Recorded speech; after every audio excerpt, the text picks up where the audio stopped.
Hai, sahabat TV10, Assalamualaikum warahmatullahi wabarakatuh. Senang rasanya Carla Ratna bisa menjumpai Anda kembali melalui TV10 dalam program Bincang Psikologi Anak.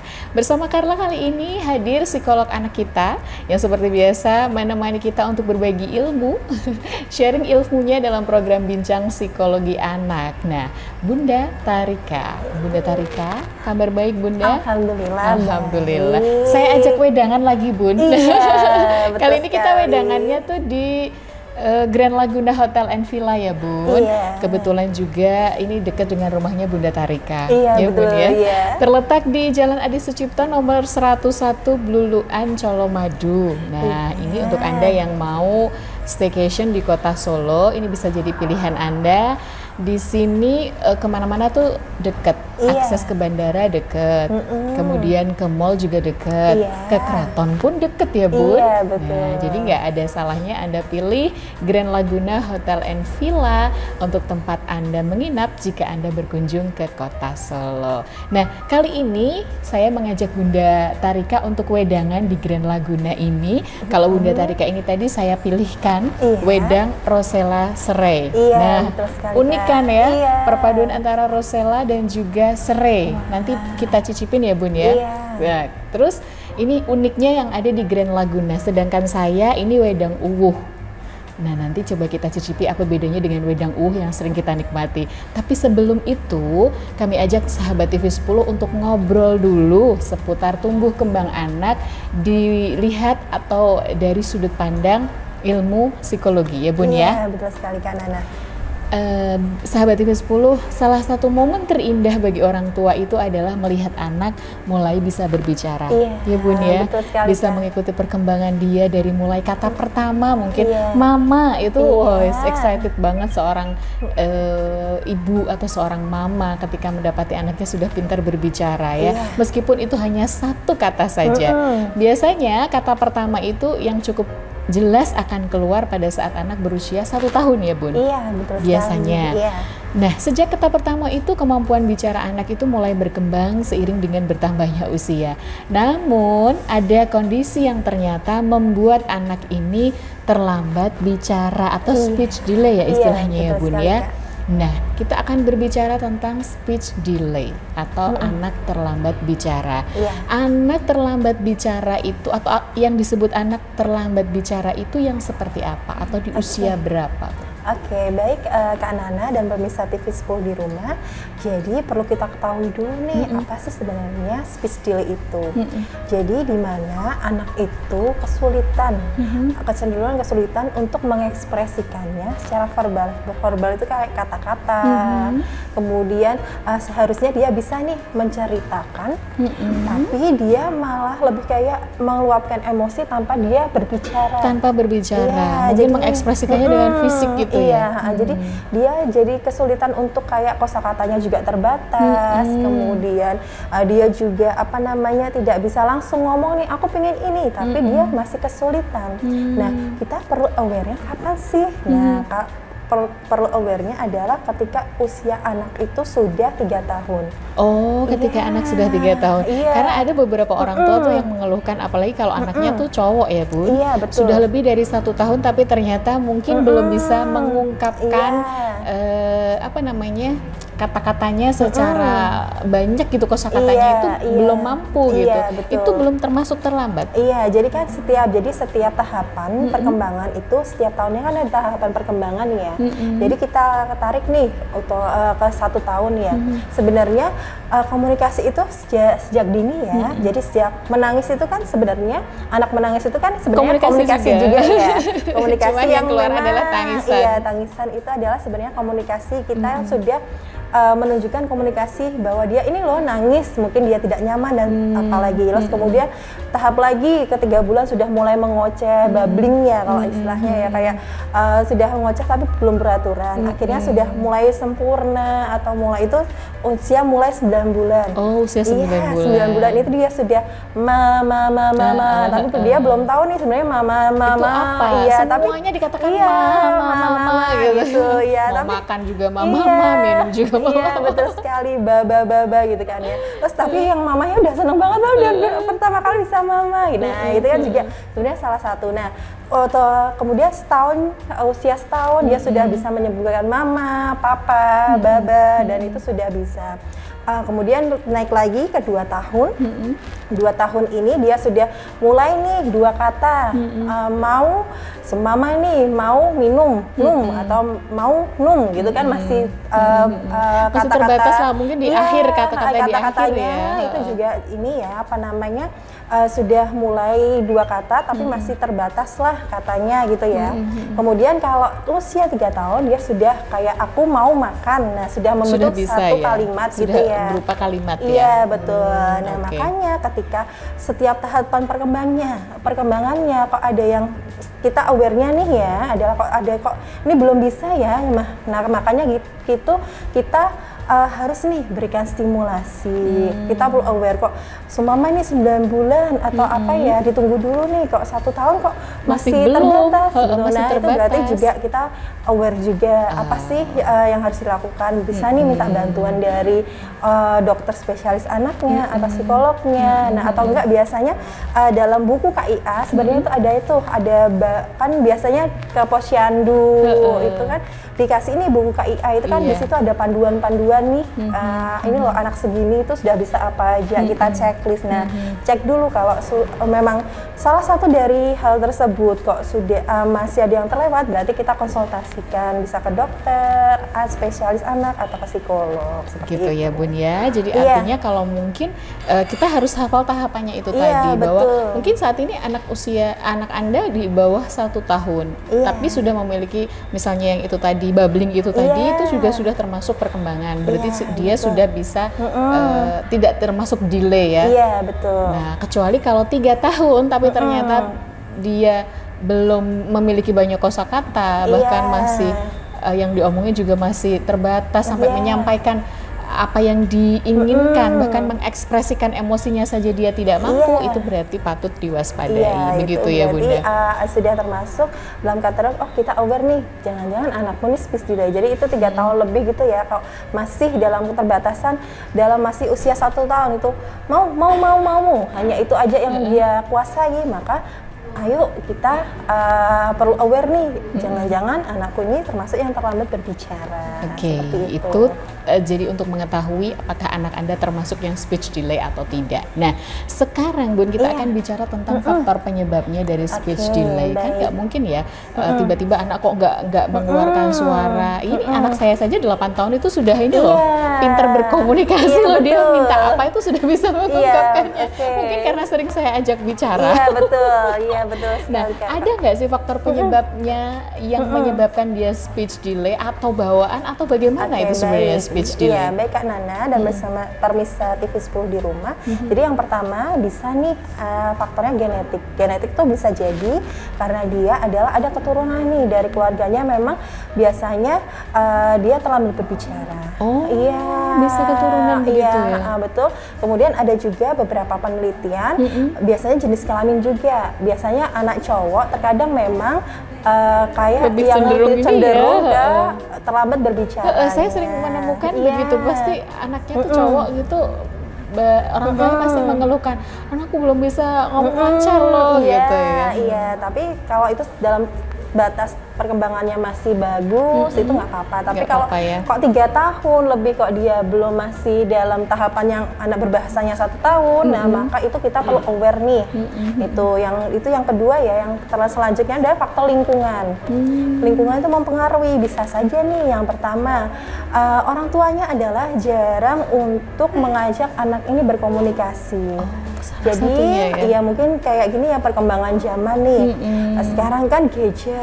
Dipegangin gadget aja, tidak diajak ngobrol. Ini juga faktor penyebab anak speech delay. Iya, jadi kayak gini. Jadi kayak dari kecil dia tidak diberikan stimulasi yang tepat, istilahnya diajak ngomong, hanya didiamkan, hanya diberikan gadget, kemudian hanya istilahnya dulu YouTube ya, itu harus dikasih itu terus, dan orang tua tidak kayak ngajak, jarang ngobrol, maka membentuk anak itu kadang dia hanya bisa berbicara apa yang dilihatnya aja, kayak seumpama berbicara yang di YouTube-nya itu apa yang dia tonton, hanya itu saja, tapi kok diajak ngomong kok belum bisa nyambung. Iya, karena nyambung. yang setiap hari didengarnya dan dilihatnya ya dari YouTube itu gitu ya. Iya, dikasih pertanyaan, kan istilahnya bahasa itu ketika kita berkomunikasi antara saya dengan Kak Nana harus satu tujuan kan, saya ingin menyampaikan apa dan bisa ditangkap oleh Kak Nana. Sehingga bisa merespon gitu ya. Kemudian dia bisa mengekspresikan aku lagi sedih, nah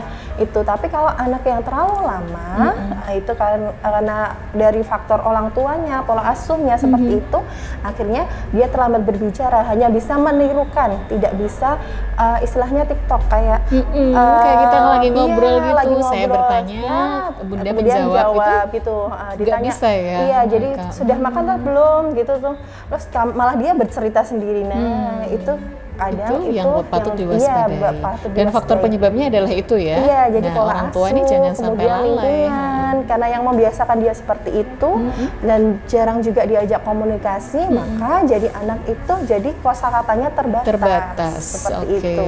Itu penyebabnya ya, faktor penyebabnya. Kak. Jadi sebagai orang tua kalau pengen putra-putri Anda, apalagi ini yang masih di bawah 3 tahun, itu mulai distimulasi dengan diajak ngobrol terus ya. Betul jadi memperbanyak kosakata dia. Selain itu juga dia bisa nyambung kalau diajak ngobrol. Jangan hanya yang penting diem deh, kasih gadget. Betul. Gitu. Sebenarnya kan kita dulu sudah berbicara tentang bahaya gadget ya. Betul.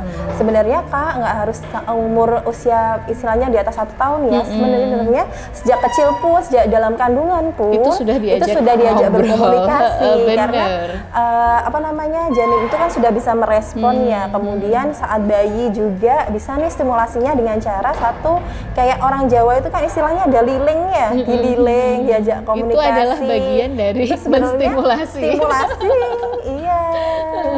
Benar-benar. Oke, kita bicara lagi tentang tahapan bahasa anak ya, Bu. Iya, betul sekali. Ada nggak tahapan bahasa anak yang orang tua juga harus sadari sedari dini? Terus kapan mereka itu harus aware terhadap anak-anak ini?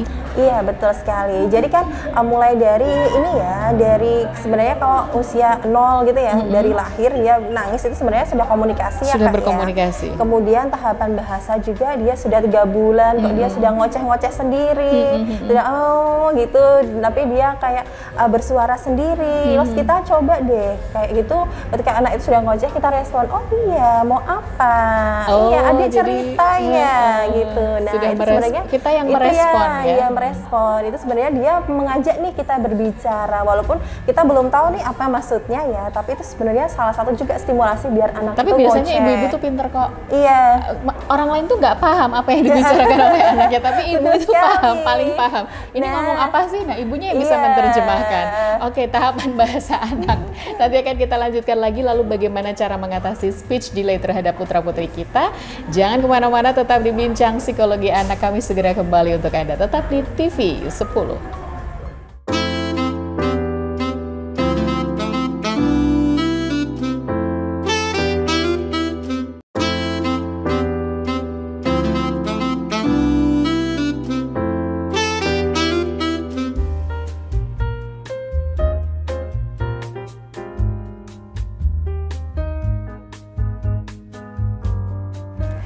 Sahabat TV 10, Anda masih menyimak program Bincang Psikologi Anak bersama saya Carla Ratna dan juga psikolog kita Bunda Tarika. Nah, Bunda Tarika, kita tadi sudah berbicara tentang speech delay ya. Jadi untuk orang tua yang merasa, loh anakku ini kok belum bisa berkomunikasi seperti yang lainnya, tenang, itu tadi disampaikan Bunda Tarika. Tahapannya tuh kalau setahun tuh harus sudah bisa menguasai bahasa apa, kemudian 2 tahun seperti apa, 3 tahun seperti apa. Akan kita lanjutkan, tapi kita minum dulu. Kita cicipin dulu wedangnya dari Grand Laguna Hotel and Villa ya. Ini saya pilih wedang uwuh. Iya. Kalau wedang uwuh itu gimana ya? Ini uwuh-uwuhan. Iya. Ada yang merasa ini, ada yang mengatakan ini wedang sampah gitu. Iya, tapi betul. jangan lihat sampahnya, tapi ini yang di dalamnya ini adalah banyak rempah-rempah yang betul, bermanfaat. betul gitu. sekali. Kalau ini Kita Kak, cicipin dulu. iya. Kalau yang Kak Tarika tadi saya pesankan wedang rosella dan serai. Coba dicicipin dulu perpaduan antara rosella dan serai. Kalau ini wedang uwuh, kita cicipi bedanya dengan wedang uwuh yang lainnya. Bismillahirrahmanirrahim.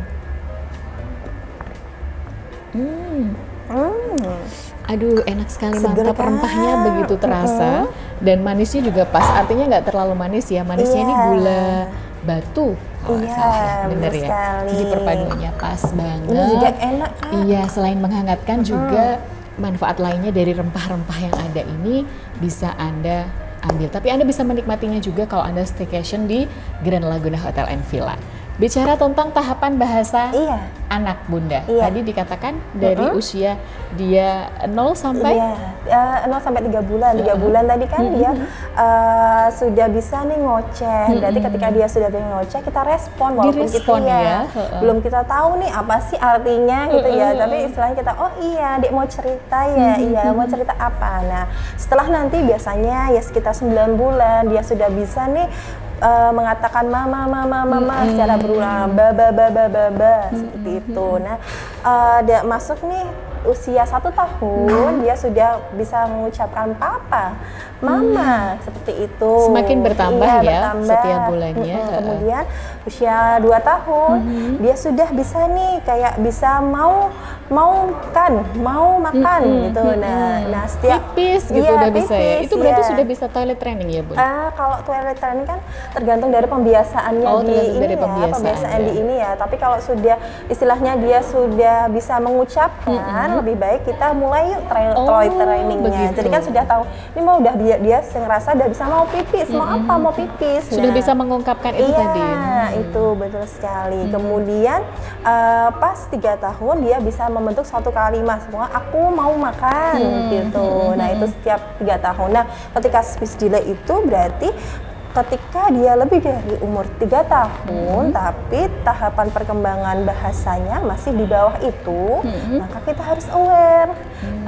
Jangan-jangan anak ini itu termasuk yang terlambat berbicara, seperti itu. Jadi kok semama contohnya adalah dia sudah usia 4 tahun, tapi kok dia masih ngomongnya mama, papa gitu. Kalau mau apa, belum bisa ngungkapin makan, tapi cuma bisa nunjuk. Nah itu harus kita waspada. Benar. Betul. Tapi bagaimana sebagai orang tua nanti harus bersikap, kita juga bakal ngobrolin. Tapi sebelum itu saya pengen tanya dulu, speech delay ini ada nggak efeknya jangka panjang? Iya betul, pasti ketika kita berbicara tentang komunikasi atau berbahasa, itu kan tujuannya nanti untuk membangun komunikasi. Iya benar.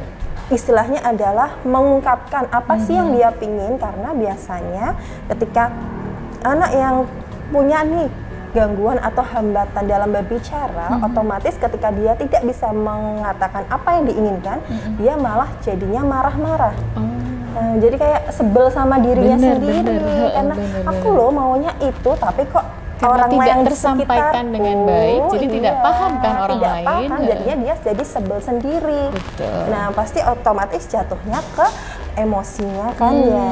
Jangka panjangnya adalah dia nanti bisa nih kayak kedepannya kesulitan untuk mengungkapkan komunikasi kepada orang lain. Nah iya, jadi kayak dia mau berkomunikasi sama orang lain mesti ada batasannya atau ada hambatannya. Nah seperti itu kan. Jadi bersosialisasi pun juga kesulitan ya, Iya Bun, betul sekali Kak. Lebih kayak sosialnya ya yang berpengaruh, dan juga kayak mengungkapkan kepada keluarganya apa yang diinginkan juga jadi terbatas. Itu ke akademik juga pengaruh nggak sih Kak? Betul sekali kan, dia pasti kan kalau ada akademik ya, untuk mungkin usia TK ya, dia untuk kayak mau ngungkapin nih ke temennya atau mau belajar bahasa, mau nunjuk ini, ditanyain sama gurunya ini apa, dia nggak bisa nih ngomong. Oh iya benar ya. Kan jadi kan kasihan kan, gurunya juga kesulitan dalam memahami anaknya juga kan, itu dampaknya ke akademiknya.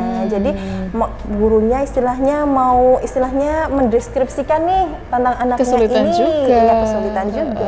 Jadi memang banyak sekali efek yang terjadi akibat dari speech delay ini. Makanya orang tua harus bagaimana untuk mengatasinya? Baik Kak Nana. Jadi tenang ya Mama ya, ketika kita harus tahu nih setiap tahapannya. Apa sih yang sudah bisa dilalui seperti tadi tahapan-tahapannya ya. Stimulasinya satu yang pasti itu stimulasi. Untuk kayak anak dari dini juga ajak terus nih anak untuk berkomunikasi. Walaupun sebenarnya yang penting adalah anak itu merespon. Walaupun sebenarnya dia belum tahu nih apa sih maksudnya mamahnya ini atau orang tuanya itu apa ya. Tapi istilahnya ajak terus komunikasi kayak ini dikasihin popok ya, mama pakaiin popok ya. Itu kan sebenarnya komunikasi. Lalu sambil kita ngasihin popok, sampai masya Allah anak soleh atau apa gitu, sambil kita terus nih pakaiin baju, mandiin, itu pun harus selalu ini ya. Saya juga begitu dulu mandiin tuh ini pakai sabun ya, gosok gigi dulu ya. Pokoknya ini itu gitu. Pakai baju pun juga seperti itu. Betul sekali. Nah, itulah kenapa Allah atau Tuhan itu menciptakan sebagai perempuan itu lebih banyak nih kita untuk pintar berbahasa. Itu sebenarnya untuk itu. Nah, jadi kita untuk melatih nih anak-anak kita untuk pintar untuk berkomunikasi. Terus apalagi itu juga satu stimulasinya itu untuk terus nih mengajak anak itu berbicara. Stimulasi lain juga bisa nih cara dengan kayak kartu gambar. Tanya nih kalau sudah bisa, mama memang ya kok dia sudah bisa diajak komunikasi nih, tapi masih terbatas. Ajak beri dia gambar. Terus biar ini apa ya? Tanya aja terus ini apa ya? Adik ini gambar apa ya? Nah itu bisa. Jadi biar dia mendiskusikan sendiri gambar tersebut. Betul. Ya, dia ini belajar dari bercerita komunikasi. ya. Nah nanti kemudian juga terkadang nih ya, kadang ada beberapa orang tua ini ya, semama dia mau berkata susu, tapi anaknya ngomongnya cucu. Nah, itu kita juga harus membenarkan. Berarti nggak usah ikut-ikutan sok imut ya? Nanti adalah kedepannya nanti dia terbiasa terbawa sampai dewasa. Iya, jadi kayak kira gitu, cucu, dia maksudnya mungkin susu ya. Mau minta susu ya. Ini ya susunya ya. Makasih jadi aci gitu. Ya, terima kasih ya. Jadi kebawanya itu aci gitu. Apa itu artinya? Itu hanya kan komunikasi antara kita berdua ya, antara anak sama orang tuanya. Jadi orang tuanya nggak usah ikut-ikutan sok imut bahasa anaknya, tapi harus meluruskan. Iya gitu, seperti itu. Yang itu juga stimulasi yang paling penting ya. Dan ketika memang sudah dirasain nih kok orang tua itu merasa kalau anaknya kok sudah lebih dari 3 tahun tapi masih keterbatasan dalam mengekspresikan kata-katanya, atau yang seperti saya tadi katakan tadi ada ciri-ciri yang sudah masuk nih. Semama 3 tahun lebih, 4 tahun kok dia masih dalam tahapan bahasanya anak usia 2 tahun atau setahun, maka oke, kalau memang sudah dirasa tidak ini, kita perlu nih ahlinya gitu. Jadi kita silahkan bawa ke dokter spesialis anak bisa, kemudian ke psikolog juga bisa untuk nanti dibantu nih. Biasanya bantuannya apa? Bisa juga nanti terapi. Bicara bisa juga. Yang penting adanya istilahnya antara orang tua, kemudian kalau nanti ke psikolog juga itu nanti apa yang disarankan psikolog atau dokter spesialisnya ya, itu monggo dilaksanakan karena itu membantu banget nih anak untuk menstimulasi bisa dapat berbicara. Baik, wah 30 menit hampir berlalu. Iya betul Gak terasa ya. Iya. Memang selalu menarik kalau bicara tentang anak-anak. Iya. Baik, sebelum kita berpisah Bunda, ada yang mau disampaikan terlebih dahulu untuk sahabat TV 10 terkait dengan tema kita hari ini? Iya, baik Kak Nana dan pemirsa TV 10 di rumah, ketika kita melatih anak untuk berbicara, maka dampingi dia. Ajak terus untuk dia berkomunikasi, kemudian stimulasi juga dengan cara bisa nih kita untuk sering-sering dia mengajak berbicara apa sih kejadian hari ini agar nantinya dia dapat bercerita tentang indahnya kehidupannya. Menarik sekali obrolan kita di kesempatan kali ini. Semoga memberi manfaat untuk sahabat TV 10 semuanya. Terima kasih Bunda Tarika untuk ilmunya. Saya Carla Ratna dan juga Bunda Tarika undur diri. Menjumpai Anda kembali di lain kesempatan.